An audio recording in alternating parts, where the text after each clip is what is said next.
Hello and welcome to Flipping the Table and an important episode for those worried about the future.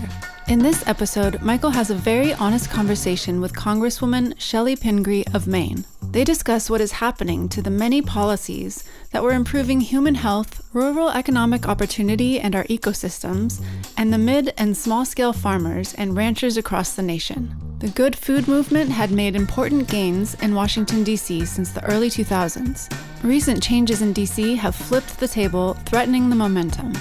Chellie Pingree and Michael discuss the impacts and the possibility for maintaining the progress under the current administration. Enjoy the show. I have met and worked with many elected officials in my day. They are not all cut from the same cloth. But what they all do share are the challenges of remaining close to the people given their privileged position in our society, and also dealing with the constant criticism from members of the opposing party seeking to end their terms of office. It is actually hard to be an elected official. Some that I have met I trusted, many I have not.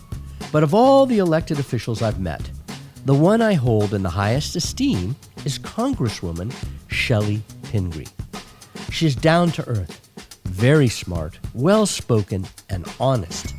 I tend to think this is because she is grounded, in touch with the realities of agrarian life, because of her many years as an organic farmer. Chellie has represented her Maine constituents in the U.S. Congress since 2009. Prior to Congress, she served in the Maine Senate, the last 4 years as the majority leader. She has been a core and critical voice for organic, local, small, and mid-scale farmers as members of both the House Agriculture and the Appropriations Committees. On appropriations, her assignments have been the budgets of the USDA, Department of Interior, and US EPA. On those committees, she has been instrumental in creating programs that build regional supply chains for school districts and food banks, marketing and innovation grants for agriculture and environmental work. She has introduced some of the most visionary legislation dedicated to expanding climate-smart, resilient farming systems and increasing the amount of regional meat processing plants that serve small and mid-scale livestock producers.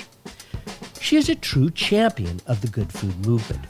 She has been in Congress on food and ag issues during a time of great progress in federal policy, which is normally a world of incremental change, but not right now. In our conversation last July, we spoke of the impacts and prospects for maintaining the recent momentum and creating a healthier, more resilient, and fair food and farming system, despite the radical shifts underway by the new administration. I think the conversation will confirm that the current shift aims to aid the largest farming operations, leaving behind the 83% of our nation's farms and ranches that are small or mid-scale. Like all good leaders, Chellie is realistic and yet optimistic about what is possible if people, organizations, and communities work together.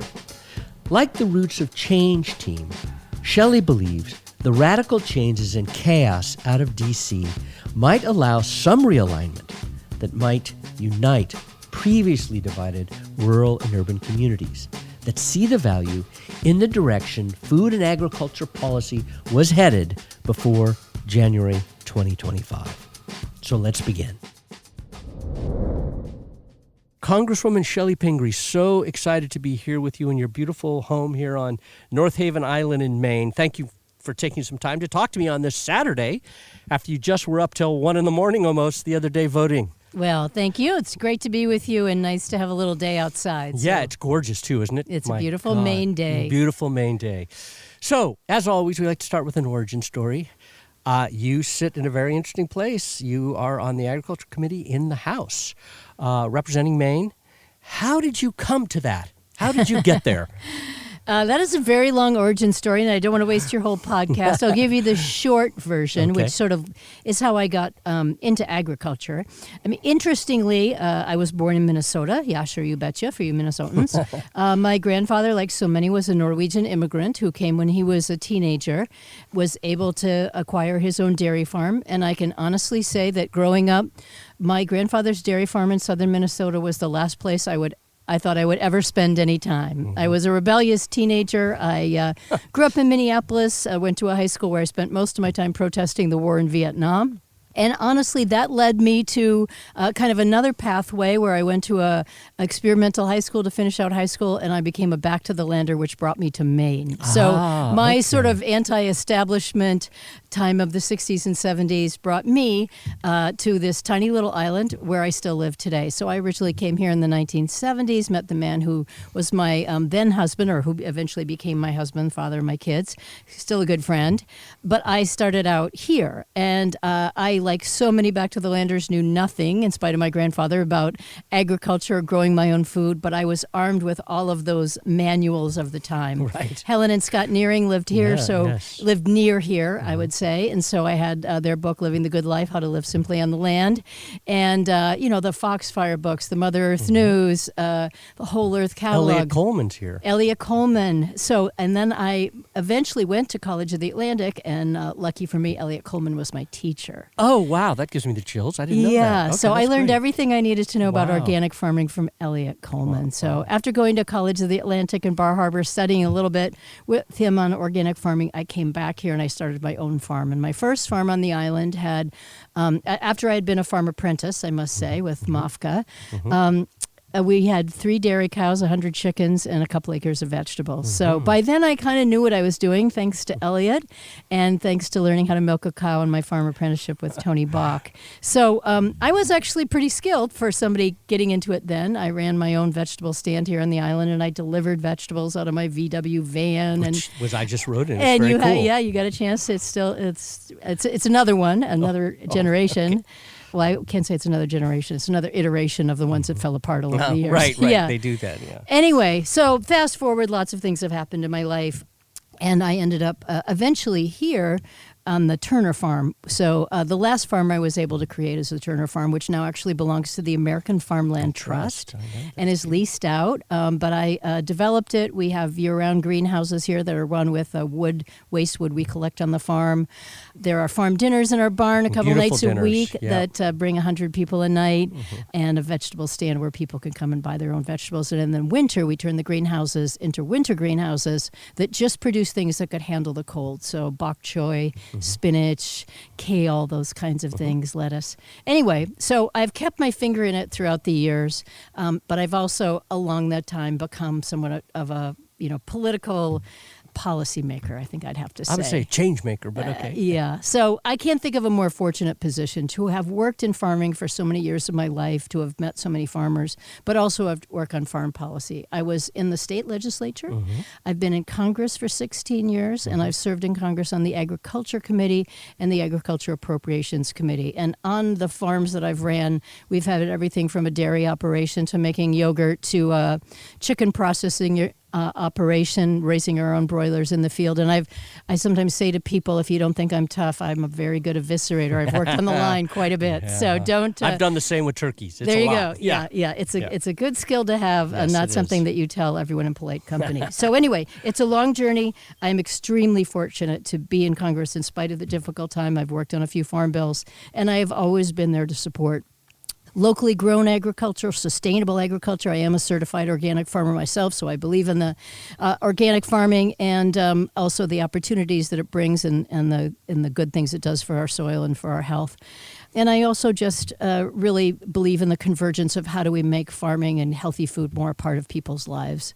I'm in the Food is Medicine caucus because I really believe it's important to make sure that people get healthy foods and have access to it, and that also we all know it's in our food, in our diet. So obviously I can just keep going on forever, but no, that's perfect. I come at it with a real origin story, starting with knowing nothing. But it's actually rare to have someone in the Congress who knows that much about agriculture, no matter how it started. there's just not enough of that. You're one of the few real experts through lived experience. And you just mentioned in your comments, some difficult times. We're in one right now for those of us who have cared about making some real transformative change, which was on the path really beginning in probably, at least 2018, but probably the Farm Bill before that, you started to see some real change.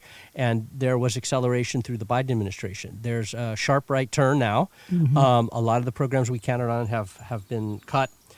And so I'm just wondering, for those of us who consider themselves part of the, quote, good food movement, do you have a recommendation, what you'd like to see us doing that would support your efforts or the Congress's efforts?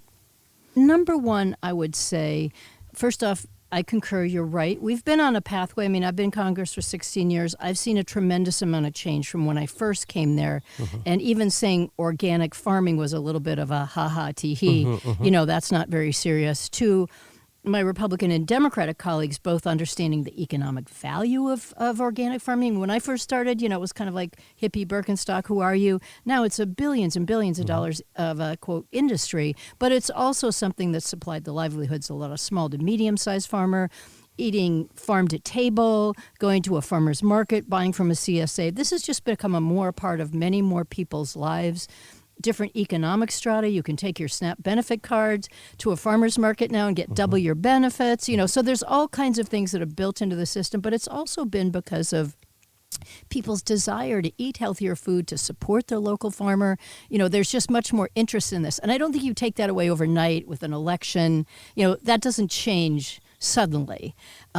And we have to sort out how to maneuver what we're going through right now. But I don't think, I guess my fundamental number one premise would be, do not stop anything you're doing. Just keep believing that this is the right thing, the right way to live, and the right way to eat. Mm-hmm. And we have to just keep going. How do you figure out maneuvering the politics of it? Mm-hmm. I used to say a little bit in Washington when we were trying to work on pieces of legislation or get more support, whether it's for like organic research or, sustainable growing or regenerative food or, any of these things that people talk about, getting the toxics out of our diets, long list. Sometimes we just have to listen to the people who are talking to us, and Congress will catch up eventually. Mm-hmm. And I've always said to people, the more phone calls you make, the more you let people know, what's going on in the farm in your district or what kind of food you want your kids to eat, the more eventually it will get through to the rest of us in Congress and we'll make good policy. Mm-hmm. That doesn't change. We still really need people to do that, and we just have to figure out how to maneuver a little bit of this. I think you can't talk about what's going on right now without thinking about this complete impact of the MAHA movement, the Make America Healthy Again. Mm-hmm. And while we may diverge on different parts of that, some of the things that are included within that kind of mantra and the people who have said, hey, I can sign up for that, are people who believe in less toxic in their kids' food. They're trying to take dyes out of our diet. They're trying to get pesticides out of the food that we're eating. I mean, there are a lot of movements within the movement that I think we have to figure out how to say, like, oh, I didn't know you before. I wasn't working with you before, but you and I share this interest.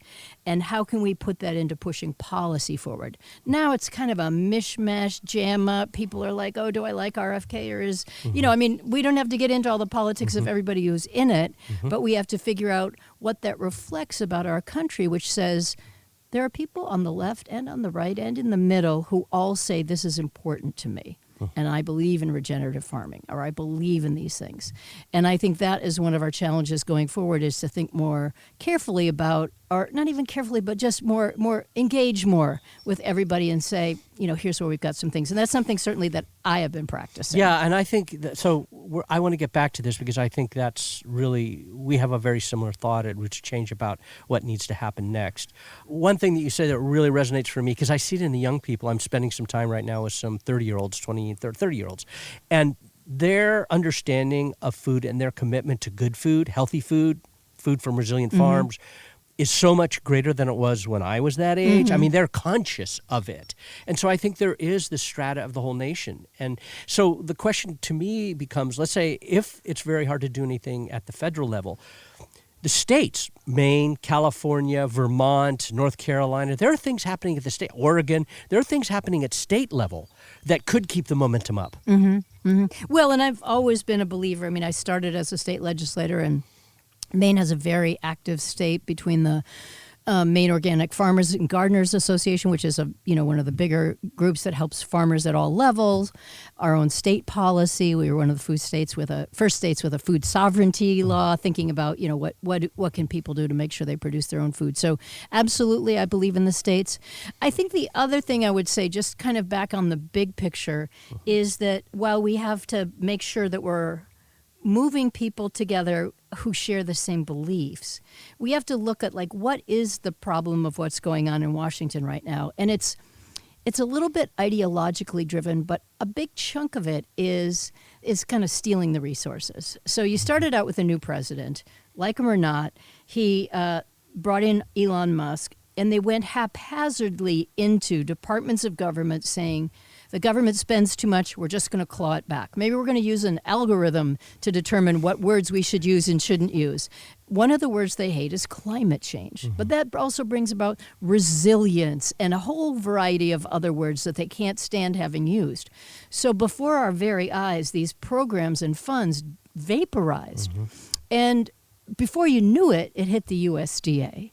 So one of the ways that happened was in one of the programs that had about $3 billion that went to farmers to pay for locally grown produce to go either to a food bank or to a school lunch program. Well, again, for all of us believers, this is the best thing that could happen. Right. It's locally grown. There's not a lot of transportation. Good money for our farmers, many of them in Maine who didn't have a lot of other contracts but might be storing winter carrots or producing something just for the schools or the food bank now. Great for people who can't afford to put enough healthy food on the table. They can get better food at their food bank, and also our school lunch programs. We all believe our kids should eat more than just, a pretzel and a peanut butter sandwich. Right. We want them to see them eating an apple and a carrot and another piece of fruit or vegetable. So anyway, that was one of the programs that was destroyed. Yes. And it's a good example of something where I believe we're ideologically all together out here, Republicans, Democrats, conservatives. We all thought that was a good idea. And I heard it in the Ag Committee when we were fighting over this funding. But it's also an administration that's just saying, government spends too much, we're taking it all back. And so I think one of the things that we have to weed through here, and this sort of gets into our Farm Bill conversation and what's going to happen next, is they took the money. And how do we rebuild all these things but not lose sight of the fact that we all may still believe the same thing? So you got a lot of mad farmers out there, a lot of angry farmers who say, how dare you take away a contract in the middle of a contract? That's never happened to me before. I've always trusted the USDA. And you got a lot of recipients who thought, I thought the government would help me out with this because the government thinks I should eat healthier food or it's going to help me with my food needs. The same thing just happened in the Big Ugly Bill where they called it the Big Beautiful Bill. I don't want to forget that. But they took the money away from SNAP benefits. So once again, they wanted the money for something else. And the disregard for where it was coming from outweighed the idea that we got to keep these tax cuts going and we want to spend some more money on defense and we want to put this money on picking up immigrants or whatever the list was for them. We have to figure out how to get all those people who are saying, wait a minute, you're not going to update the SNAP benefit program now? You want to have the thrifty meal plan and I'll never get more than $6 a day? Or I'm not going to get to add in more fruits and vegetables? Or you don't think my grandmother should have some healthier food? Anyway, so I think these things are complicated. Over time, it will shake out in a way that it'll be clear to understand, but they took the money for other stuff.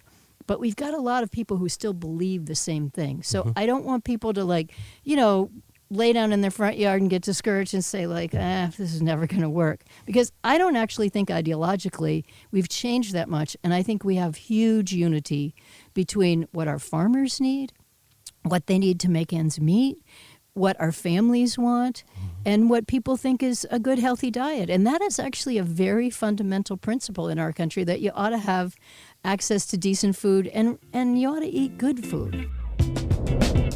We hope you're enjoying Michael's conversation with Congresswoman Chellie Pingree. It comes at a time when the Roots of Change team is talking with partners across the nation about its Vote for Your Food campaign. We believe you can vote with your time, vote with your dollars, and of course in elections you can vote for your food by studying candidates to discern which you believe will support policies that build a healthy, resilient, and fair food system for all. If it is not clear, write their campaigns and ask about their food and agriculture policy positions. Go to the Roots of Change website to learn more about our Vote for Your Food campaign. And don't forget to rate our podcast to help us continue sharing honest conversations about food, agriculture, and our future. Now back to the conversation. Let's talk about what you think might happen with what they're calling the skinny farm bill, whatever comes out, because the farm bill didn't get passed last year, which was the goal, and it didn't happen. Now we've had this huge, reconciliation budget bill. What do you think will happen? Where's your mind? It's a mystery, and the question of what will happen is always colored by, can Congress do anything? It's almost impossible for this Congress to act. It's just so divided. The Republicans in the House have a very small majority, and they're torn by their sort of Freedom Caucus and their more conventional Republican members. So it's almost impossible for them to proceed. When it comes to the Farm Bill, you can't actually pass a Farm Bill without some level of Republican and Democratic support, because you've got the extremely conservative Republicans who don't like anything in the Farm Bill, or they don't like much. They don't think we should have any subsidies to agriculture. So in some ways they're united with some of the liberals who think we shouldn't do too much of that, but they also don't like SNAP benefits or other things that are a historic sort of agreement between farmers who produce the food and communities. That's kind of what drove the Farm Bill in the past, That right? was the Farm Bill. Right. And much of that has fallen apart. So I'm not sure if a Farm Bill can proceed. As you know, and you just said it, they slipped some of it into the reconciliation bill. Much of that was sort of the support for the largest farmers, yes, commodity payments, those kinds of things. So in some ways that takes industrial agriculture off the backs of some of the more conservative Republicans right now. I honestly can't predict what will happen. I don't know. I mean, if we are to move forward with the bill, and I would say G.T. Thompson, the chair of the Agriculture Committee from Pennsylvania, who also has to represent a lot of disparate interests. He's not calling from Illinois. He's got Amish farmers. He's got organic farmers. Yes. He's got raw milk. He's got vegetable farmers, as well as certain commodity crops as well. So he's got a complicated state himself to manage, and I know tries hard to kind of figure out everybody's needs. But he has to figure out some way to get enough Democrats onto that bill to counteract any Republicans who might be too conservative to vote for any farm bill, and somehow move that through the House. I don't know if he can do it. If he's going to accomplish it, he has to listen to some of the priorities that the rest of us have, and that's many of the things that you and I are talking about. Mm-hmm. They've taken so much money away. Mm-hmm. that we put into the conservation programs, which is what is a vital support link in many ways to small to medium-sized farmers, those farmers who are trying to deal with the impacts of climate change, drought, extreme weather, mm-hmm. And many of the practices that are supported in there that help farmers change to cover crops or no-till or do more composting, all those things. A lot of the money that the Biden administration had put in there that was really wildly supported by Republicans, Democrats, farmers around the country is gone because they used it for something else. How GT will help to make up for some of that, how he will put some of the things back in there that were taken out because they were considered ideological, like is a cover crop ideological? Right. Is drought mitigation? Mm-hmm. Who knows? But so it's a mystery to me what we will be able to accomplish. In many ways, this administration and this Republican House was just devoted to getting this bill passed. Mm-hmm. And I would not be surprised if Congress does nothing else of significance this year, but it remains to be seen. I mean, in one way, all you need to do is kind of keep some of those programs on life support until the future. Is there a way to do that? Just like little bits of money to keep them on life support? Absolutely. And many things are still there on life support. Certainly with the conservation programs, what we really lost was our infusion of cash that allowed us to meet more people money on the waiting list, the IRA money. Yeah. They're basically taking that back everywhere. But there are many things. The biggest worry I have on the life support side of it is what happened through DOGE and what continues to happen. The president just won another court case that allows him to fire a lot of workers. And again, you have a lot of people who on the sidelines might say, oh, the federal government has got so many employees, you could afford to get rid of a few. But when you get rid of a whole division of people, whether it's at the National Weather Service or it's the people who watch the stream gauges or the people who are at USDA helping with any particular pest problem or, infection disease or how to manage drought and weather and how to do a better job of putting on a cover crop or how to make good compost and, make sure it's not toxic or, there's a myriad of people who do a lot of things at the federal government you never see, you never think about them. And that's where I worry a little bit about the decimation that they're doing with these agencies. We don't have private companies that suddenly take this over. Mm-hmm. We don't have farmers who can afford the services that we now get from places like NRCS that help you map out, how am I going to do irrigation in my field? And how am I going to put in a farm pond? Or what's the best way to use a tool to do no-till agriculture here? You know, that kind of service is rapidly disappearing with the staffing cuts that they're making. And they don't really have people at the top in most of these agencies now, you know, that live and breathe the topic. Mm-hmm. Secretary Rollins doesn't really live and breathe agriculture. Mm-hmm. She's probably looking for... Anyway, I don't want to say she's just, you know, these are not people who are, and they've gotten rid of a lot of the senior people who knew how to chart a course for the future. So hard to predict, but we can hang on. We can hang on. We can absolutely rebuild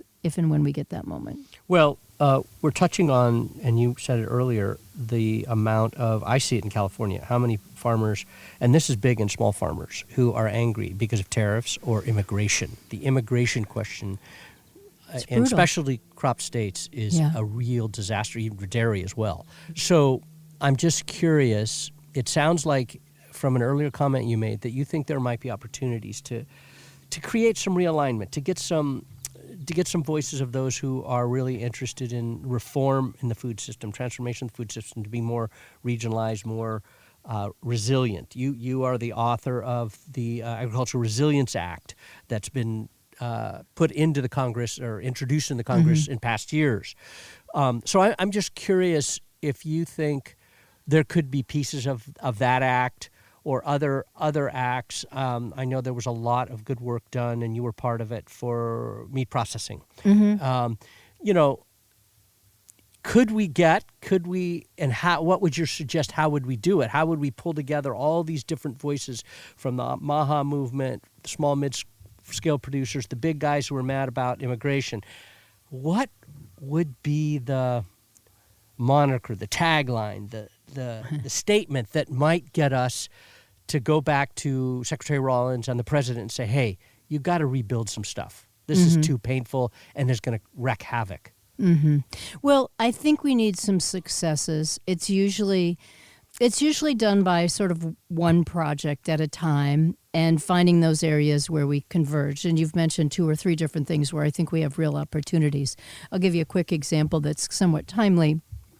I'm actually the ranking member on the Interior and Environment Subcommittee of Appropriations. So that's somewhat different from agriculture, but within the EPA, there's some of the control of pesticides. So we have a markup coming up on Tuesday, which is where we go into the details of the bill.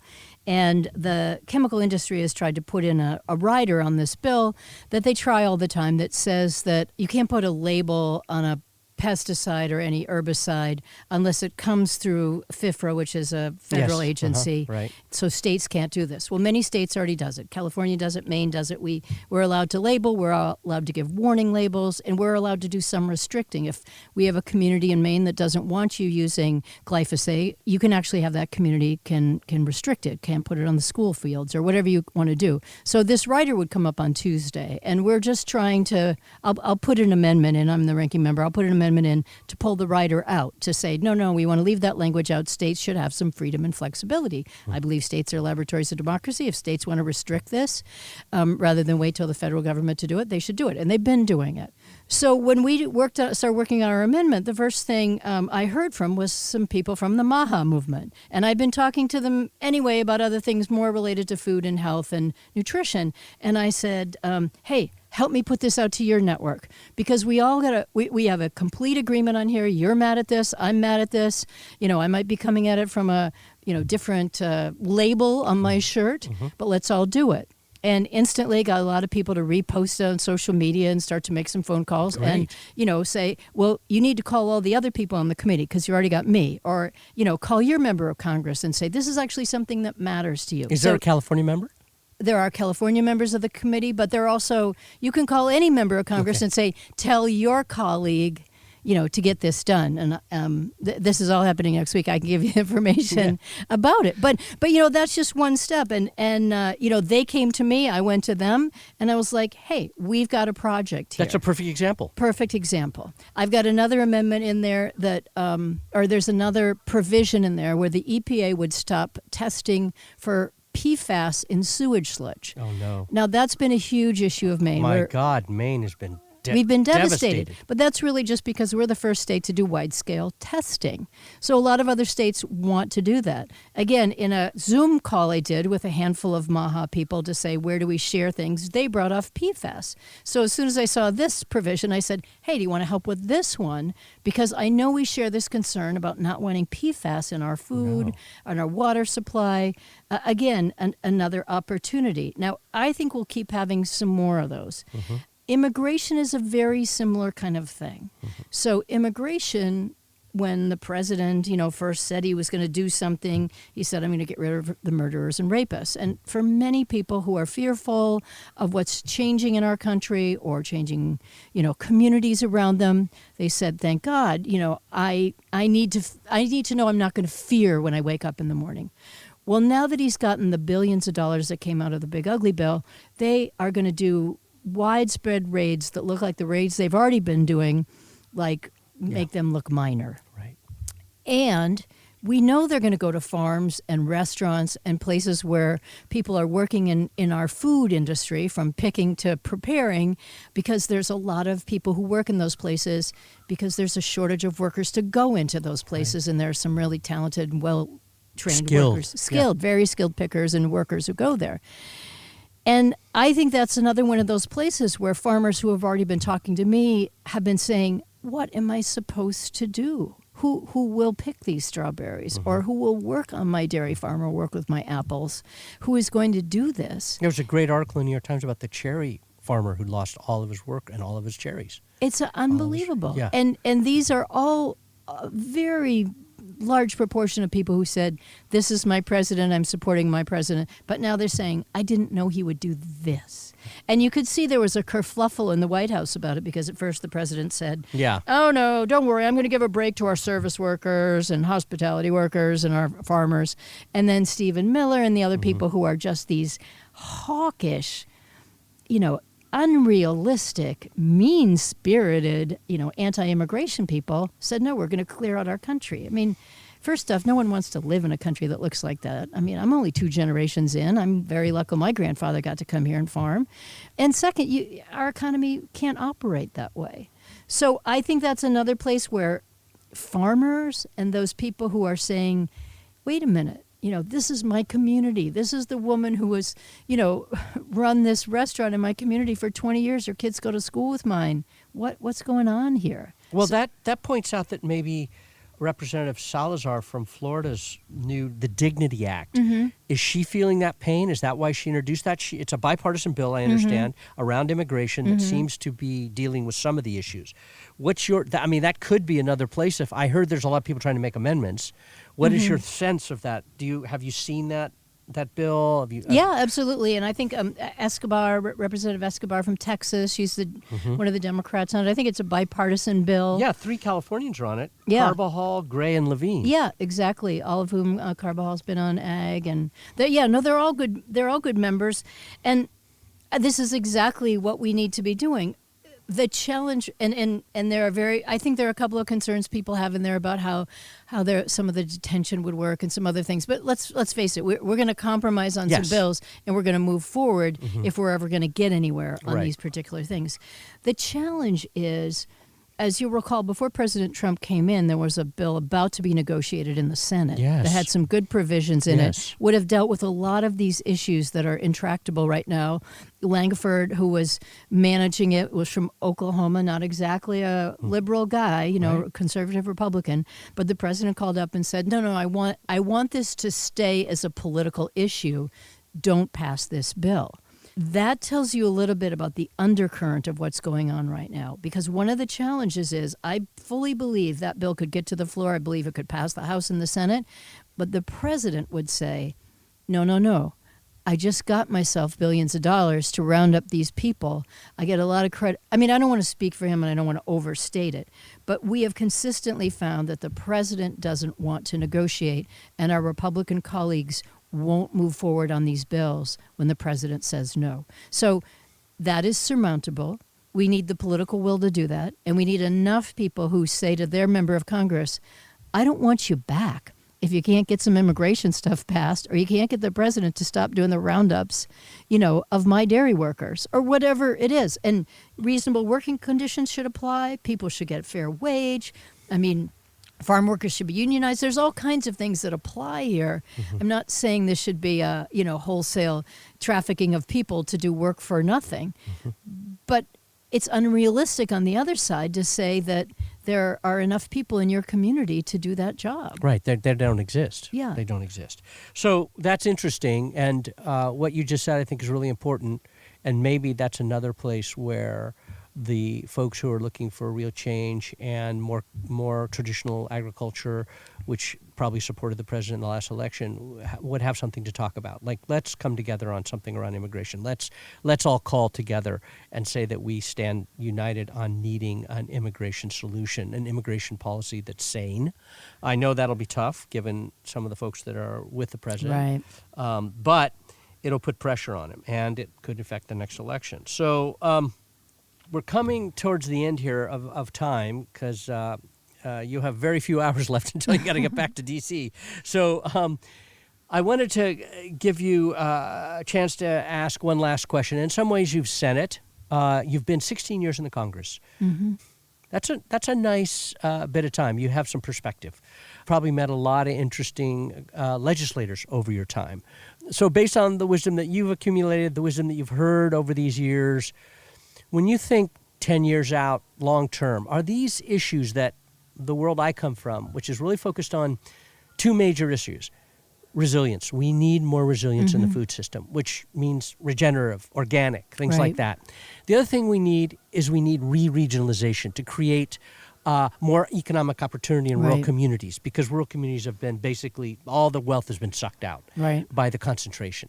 So when you think about those two big needs, what is your long-term view? Do you see a time when we can actually achieve that? And if so, what will be the primary drivers? Well, I absolutely fundamentally continue to believe that we can achieve that, and that we've been moving back in that direction. I mean, as we all know with Earl Butz and I guess that was the Nixon administration, get big or get out, we started our agricultural system on a trajectory that we've been fighting quite a bit ever since. And this idea of going back to more local agriculture, to supporting the systems that we need, the infrastructure. I've supported a tremendous amount of funding around things like slaughterhouses and the opportunity to make sure that if you want to buy your food or meat locally, there's more places to go, which there always used to be. There used to be a canning factory in every town. There used to be ways to process your food. Mills. For grain. Yeah. And we've certainly seen a comeback, and we want to make sure it's more than just, a boutique mill in Skowhegan, Maine, or a food hub in your community. But we have been funding consistently those things, and people have been supporting them as a community co-ops. There's been a lot of real interest in that. And so I do believe that's where we want to go. I think two things could happen. We've got an administration that, as I said, is taking a lot of the funding away that we've been investing in these things, and has a complete disregard, or just it's not even on the radar screen. It's not their interest of this USDA or this president. And there could be an enormous reaction where people just say, okay, enough of that. The government doesn't work. How do we do this within our community? How do we all pool our funds and say, no, I really only am going to buy locally, and I am going to support this market, or I'm going to shop at the co-op, or I'm going to get my food from the farm stand. All those things, I think, could continue to happen with or without the government, and I think people could have even more, if you're directing your dollars, you've got a lot of financial power going to that. My other concern is that with the whole-scale dismantling that's going on right now, both of the services of the federal government, but also of many of the safety nets that keep our rural communities alive. What's going on right now with the Medicaid cuts that have already passed may decimate our rural hospitals. And I live in a small town. This town has 450 people. I know how vital it's been in our town to have a nurse practitioner. If we didn't have some level of health care in this community, it's an island. You have to take a ferry for an hour. people would pack up and move their kids away. It's just that simple. You're not going to live somewhere where you can't get access to health care. That's out in Frenchboro already, right? Absolutely. That's true in many, many, many communities. And we lost the hospital in Waterville, Maine, just a few months ago. So this isn't just a small town issue, but for rural states like mine, this is a big thing. The food, the SNAP benefits that we're talking about hits and impacts rural communities. If you can't afford to eat, that may also impact, and we're already seeing some of it, small grocery stores, corner markets. Well, then you got to drive that much further to a grocery store. You got a grocery desert. The cuts to education right now are somewhat designed to privatize education, get rid of the public school system. That's maybe a bigger picture goal of the other side, but our public schools keep our communities alive. That's where you go to watch the local basketball game. That's where your kids can board a bus and be safe every day. If I got to drive my kids 2 hours to get to some private school, or if I have to pay for school for my kids, I might just say, I need another job. I got to work somewhere else. So I am worrying about the cuts at the federal level having a long-term impact on the health and sustainability of our communities. And who's going to be able to live out there? People who don't have kids anymore, people who are retired, people who can afford to, do the things they want to do. So I'm very worried. That's going to drive food prices up. And I think at some point we're going to lose. We're going to see a lot of the impact of that. I mean, we're only a few years in. This bill just passed. Sometimes I think as we are talking about the impacts of it, people are saying, yeah, I haven't seen that yet. Just your blabber, your ideological dribble. But the truth is, I'm not trying to make this up. This is a real impact of these things, and I know because I've spent much of my life in state or federal government, and I know how hard you have to fight to keep those programs alive, and I just worry about what's going to happen there. Yeah, I can see that. I mean, it made me think about something I learned the other day. So the SNAP Ed program got cut in the new bill, the reconciliation bill. Right. SNAP Ed has been really important for a lot of the nutrition incentive programs, the GusNIP programs around the country, because it provided staff to educate the people that came in to sign up for GusNIP. So that's going to have an impact down the line. And I was even thinking maybe the skinny bill could bring back the SNAP Ed program, but who knows? I'm all in on that one. Okay. And you're right. That's one of those little things that people would say, well, whatever. But it's made a huge difference in people's lives and in their overall health. Let's say you grew up in a family with 2 generations of people who didn't cook because they were too busy working all the time. Then you go to SNAP Ed and you're like, wow, I can make healthy vegetables and use whole grains for my kids. I know what to do. Right. And my kids are learning with me. Right. Well, we're with you in the good work that you're doing. I hope you'll come to California sometime soon. Can't wait. Would love to have you out because I know a lot of people out there would appreciate the opportunity to thank you for the years of service, the focus on the things that we care about in terms of making the food system more healthy and resilient and fair for everyone. So thanks again for the time in this beautiful place. Look at the sky is blue. We have these nice wispy clouds up there. I see a boat behind us over there and lots of birds. I saw a bald eagle when I arrived. I saw the osprey coming in. Yeah. You had a good day. Yes, a good day. And we saw lots of dolphins as well coming in. So that's great. Well, thank you. And I want you to know how much I appreciate the work that you do. Thank you. And the many people you work with and just all those people out there are saying, like, I'm going to make a difference here today in my community, and I'm going to continue to believe. I believe we're going to win this fight, and I believe we are going to succeed, but we can't give up. That's right. Thank you very much. Absolutely. We hope you enjoyed the show. Please share it with your friends and listen to our next monthly episode of Flipping the Table, hosted by Roots of Change, a program of the Public Health Institute, a nonprofit organization dedicated to building a healthier world.